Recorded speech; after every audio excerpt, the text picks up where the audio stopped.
dividend income received by corporations. How do we tax it? Okay, so please join me and let's discuss this in another episode of EDT Talks.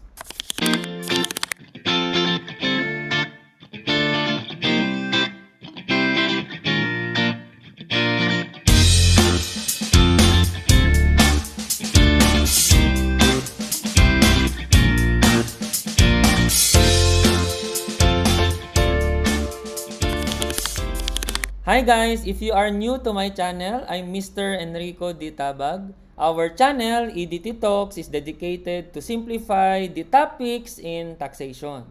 So in this particular video, I will be discussing to you dividend income. How do we tax dividend income under the revised tax code, amended tax code, as recently amended by the CREATE law.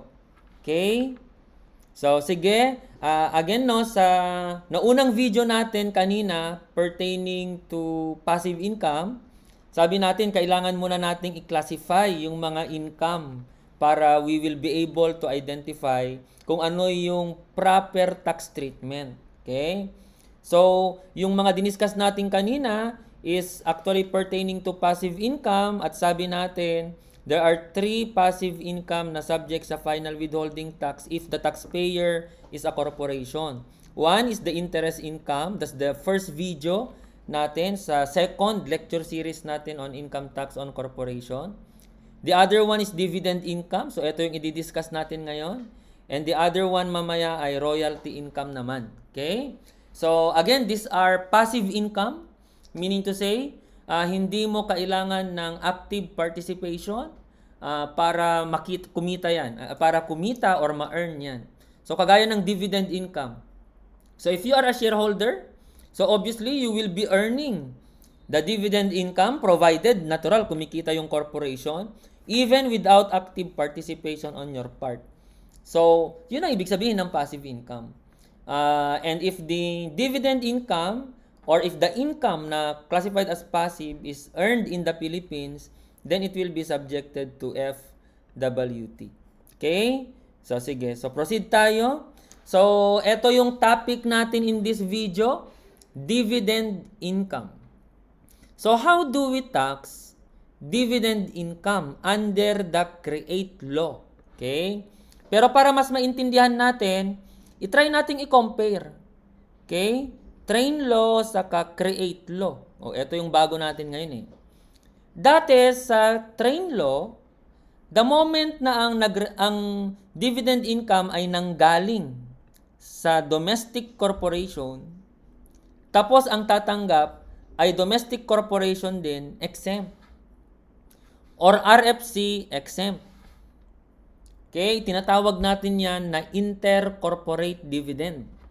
So ulitin ko, prior to CREATE law. Ang CREATE law natin nag-take effect April 11, 2021. So prior to CREATE law, kapag kayong dividend income ay galing sa domestic corporation at ang tumanggap ay domestic corp or resident foreign corp, exempt yan as you can see in your screen. Nonetheless, kung ang tumanggap ay non-resident foreign corporation, generally 30% yan. However, pwede siya ng 15% kung may tinatawag na tax sparing. Yung tax sparing na yun yung creditable ba sa bansa nila yung binayaran nilang tax dito sa Pilipinas or wala bang ipinataw na income tax sa dividend income nila dito. Wala bang pinataw na income tax doon sa bansa ng NRFC na yan? So, if that is the case, the rate will be 15%. So, yun yung tax treatment ng dividend income under the train law. How about under the CREATE law? O, eto yung talagang substantially na bago. Okay? Substantially na bago. You can read also Revenue Regulation 2-2021 at saka RMC or RR 5-2021 saka RMC 62-2021. Okay? So, ulitin ko, medyo nagbago ng husto ha, yung tax treatment. So, ganito siya. Saan galing yung dividend? If galing sa domestic corporation, tax exempt. Oh. Sir, same naman. Oh, hanggang dyan lang. So, ulitin ko ha. If galing sa domestic corp at ang tumanggap ay domestic corp din or RFC, exempt. However, kung galing yan sa RFC, sir, wait lang. Kanina kasi, ang diniscuss mo lang, DC eh. So sabi mo kanina, kung galing sa DC at ang tumanggap ay DC din or RFC, exempt. Or kung ang tumanggap ay NRFC, 30% or 15%. 15% pag may tax sparing, 30% pag walang tax sparing. Hindi mo diniscuss, sir, yung sa train law, domestic corporation yung dividend ay galing sa resident foreign corp. So ganito ang style dati. Kapag ka wala dito sa table, isasubject sa regular corporate tax. Therefore ganito. Kung yung dividend ay galing sa RFC, basic tax yun. Kung ang tumanggap ay DC, sir, yes, basic tax. Kung ang tumanggap ay NRFC, sir, yes, basic tax. Kung ang tumanggap ay NRFC, sir, ang NRFC kasi noon, final tax siya na 30%. Eh.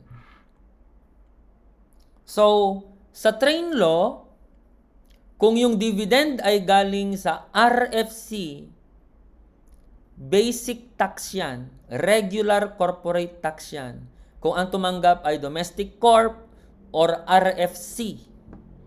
Siyempre, 30% FWT kung ang tumanggap ay NRFC. Ngayon, sa create law, ganito. Sa create law, ganito. Sir, create law, nakatanggap ng dividend from RFC. Create law tayo ngayon, sir. Tapos yung corporation, nakatanggap ng dividend from resident foreign corp. How do we tax it? The answer is, alamin muna natin, ano ang situs ng dividend income na yan. Meaning to say, saan na-earn yung dividend income na yan? Na-earn ba yan sa Pilipinas or na-earn abroad? Kasi kung na-earn sa Pilipinas, exempt. Kung na-earn sa Pilipinas, exempt.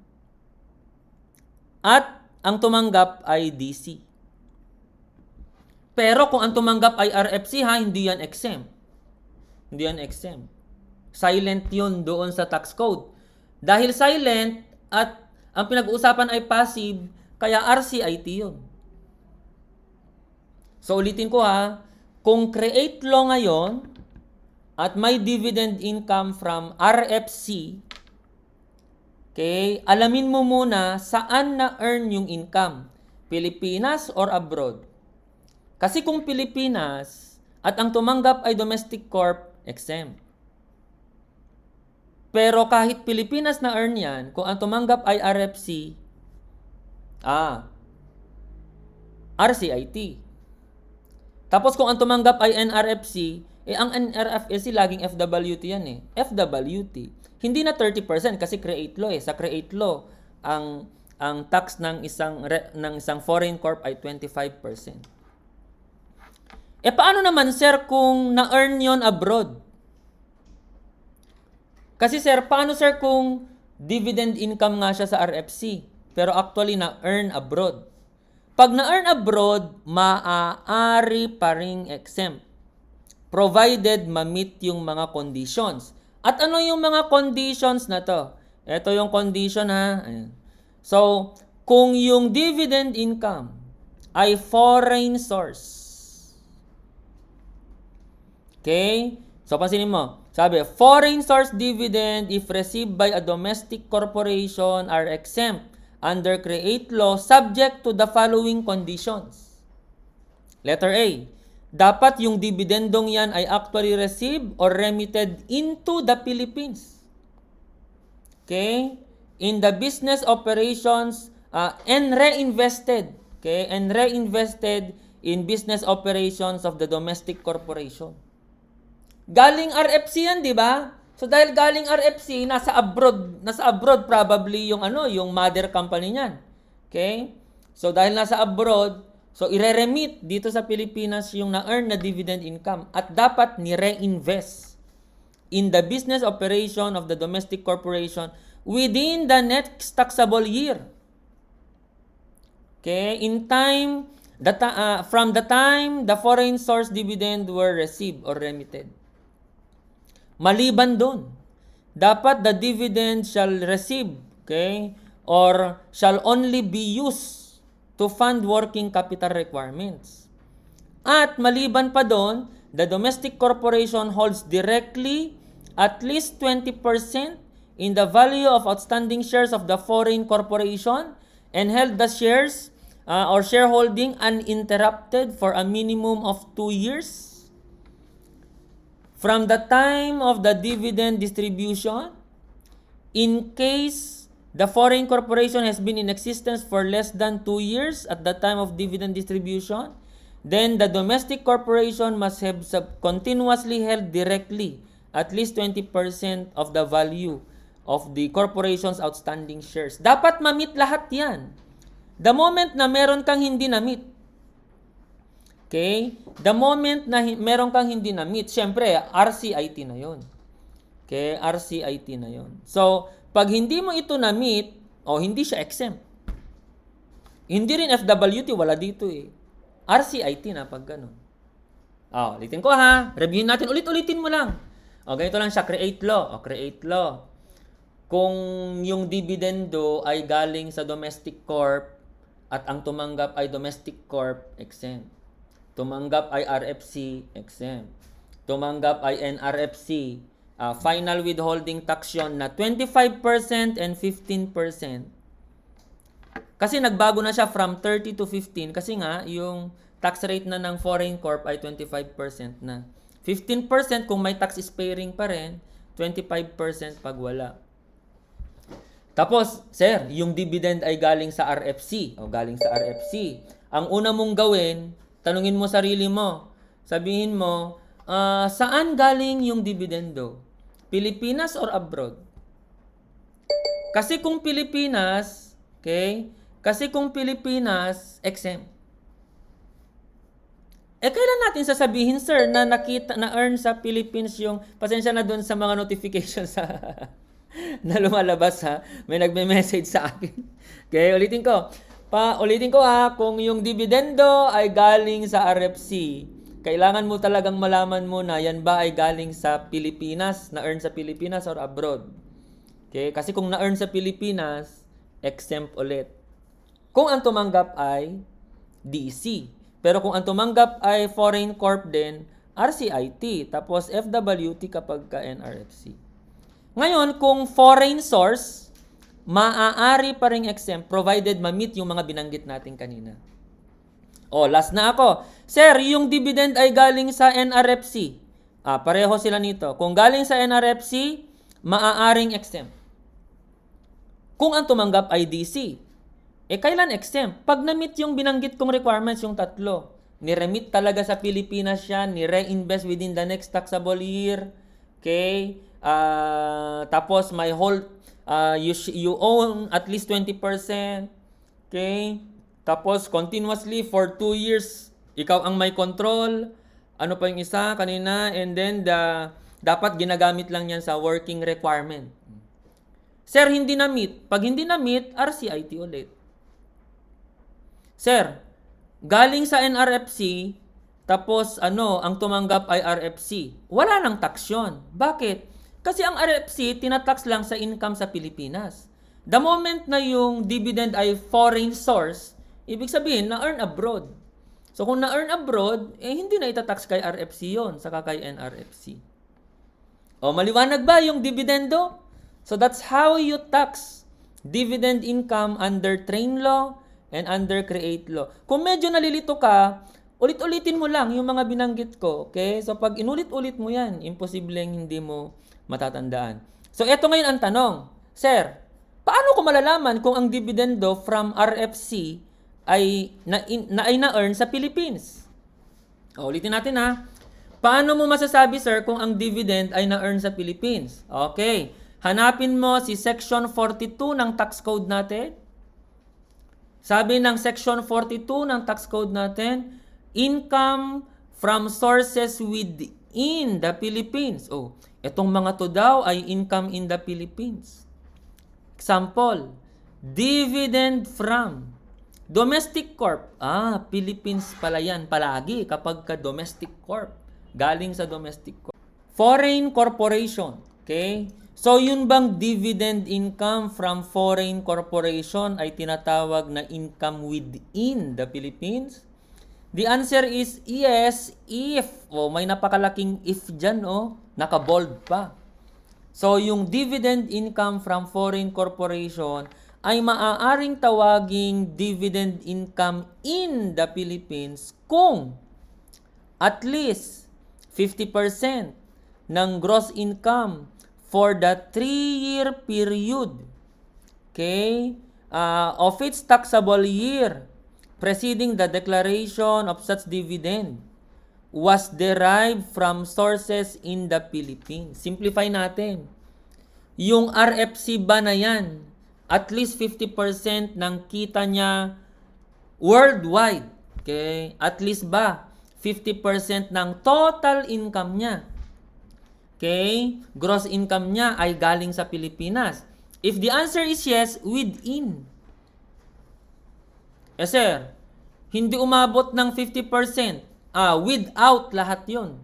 Okay, yun ang sabi ng RMC 62-2021.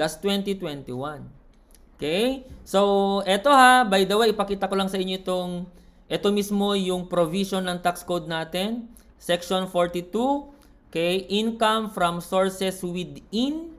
Ito lang yung kababasa natin, domestic corp, tapos foreign corp, at least. So sabi niya, within yan, unless, ang gamit lang niya, huwag kayong malito dito, ang gamit lang niya na term unless less than 50%. Kaya kung naka 50% ka, within.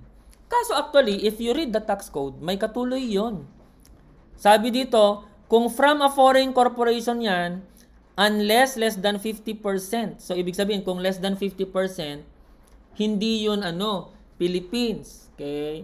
Abroad yon. Kaso may nakalagay dito, but only in an amount which bears the same ratio to such dividend as the gross income of the corporation for such period. Ibig sabihin ganito, kung halimbawa, ang gross income ay 1M. Tapos ang ratio ng income sa Philippines ni RFC Overworld ay 60%. Kung i-interpret mo yung sinabi mismo ng tax code, ang income sa Pilipinas dapat 600,000. Tapos dapat yung 400,000 ay income abroad. However, hindi ganyan ang naging interpretation ng BIR sa kalalabas lang nila na RMC 62-2021. Okay? Sabi ng RMC 62-2021. Okay? Sabi niya, unless 50% yan, unless less than 50% yan, hindi yan within. Pero kung nakaabot ng at least 50%, within yan. Okay? Ang sabi niya, ito kasi, dividend income, okay? This is pertaining to income in the Philippines. Sabi niya, under the tax code, dividend from a foreign corporation shall be treated as income from within the Philippines, maliban na lang kung mas mababa sa 50% ang ratio ng gross income niya, Pilipinas over gross income world for the past 3 years. Okay? So, anong ginawa ng dito? Anong ginawa ng BIR? Ang ginawa ng BIR, halimbawa, balikan ko yung example ko na 1 million. Kung ang ratio ay 60%, lahat itong 1 million, Philippines na. Sir, alam mo, ang ratio 50%. Lahat ng 1 million, Philippines na. Sir, alam mo, ang ratio 40%. Lahat yan abroad. Okay? So, actually, yung kapag ka less than 50%, okay yon. Ang problema dyan, pag naka 50%. Pag naka 50%, ang ginawa ni BIR sa RMC 62-2021, kapag ka naka 50% yan, yung buong income na yon Philippines na lahat. Samantalang pag binasa mo yung tax code, sabi niya, but only in an amount which bears the same ratio. So ibig sabihin, yung 1 million, kung 60% ang ratio ng income Philippines over world, dapat 60% lang ng 1 million ang income in the Philippines. Kaya sa mga nakaraang edition ng libro natin, minumultiply ko pa yan sa ratio. Pero, dahil may bagong RMC na nilabas ang BIR natin, again, RMC 62-2021, iniba ko yung treatment. Sinunod ko sila kasi BIR yan eh. Sila naman ang nagpapatupad ng batas. So, unless ma-revoke yan o ma-revise yan, gamitin muna natin yung interpretation ng RMC 62-2021 na the moment na umabot ng 50% yung ratio ng income Philippines over world, ang treatment mo na, lahat na ng income na yon ay considered income in the Philippines. Okay ba? Maliwanag ba? So, i-memorize nyo ito ha. Ulitin natin, create law. Kung create law, sir, dividend from domestic corp, tinanggap ng domestic corp, exempt. Tinanggap ng RFC, exempt. Tinanggap ng NRFC, create law tayo, no? 25%, 15%. 15% kung may tax sparing. Sir, dividendo galing sa RFC. Kung galing sa RFC, depende. Yan ba ay na-earn sa Pilipinas or hindi? Kasi kung na-earn sa Pilipinas, tapos ang tumanggap ay domestic corporation, exempt. Na-earn sa Pilipinas, tumanggap ay RFC, RCIT. Na-earn sa Pilipinas, tumanggap ay NRFC, 25% final withholding tax.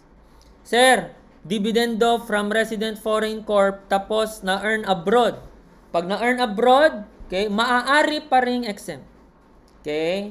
Maaari pa ring exempt. Provided ma-meet yung mga requirements, dapat na-remit talaga dito sa Pilipinas yung dividendo at ginamit, reinvested within the next taxable year. Gagamitin lang dapat yan sa working capital requirement. Dapat may 20% interest yung shares mo doon. Okay?